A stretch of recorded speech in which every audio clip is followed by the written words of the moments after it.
Hi all. ఇప్పుడు మళ్ళీ 999 free shipping dresses ఒకసారి చూసేద్దాము.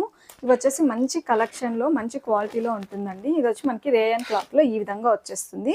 టాప్ వచ్చేసి ముందర కూడా ఈ విధంగా డీటెయిలింగ్ చూస్తే మీరు ఇలా ఇచ్చేసి ఉంటాడు. ప్యాంట్ వచ్చేసి ఇలా, దుప్పటా వచ్చి ఇలా వచ్చి ఉంటుందండి. నెక్స్ట్ ఇది చూడండి, ఇది కూడా ముందర మనకి ఈ విధంగా డీటెయిలింగ్ ఇచ్చింటాడు. టాప్ అంతా కూడా ఇలా వచ్చేస్తుంది. 3/4 హ్యాండ్స్, పక్కకి కట్స్ విత్ లైనింగ్లో వచ్చి ఉంటుందండి. దుప్పటా ఇలా వస్తుంది. అదేవిధంగా ప్యాంట్ చూస్తే ఈ విధంగా వచ్చేస్తుంది. నెక్స్ట్ కలర్ కాంబినేషన్ వచ్చేసి మనకి ఇక్కత్ ప్రింట్ కాటన్ అండి, ఇలా వచ్చి ఉంటుంది. ఇది వచ్చేసి టాప్ వస్తుంది, దుప్పటా వస్తుంది, ప్యాంట్ వచ్చి బ్లాక్ ఇచ్చింటాడండి. ఎవరికైనా కావాలి అంటే స్క్రీన్ మీద ఇచ్చే నెంబర్కి ఆర్డర్ ప్లేస్ చేసుకోండి. 999 ఓన్లీ అండి, ఫ్రీ షిప్పింగ్. మన ఛానల్ చూస్తున్న ప్రతి ఒక్కరు ఫాలో చేయండి, లైక్ చేయండి.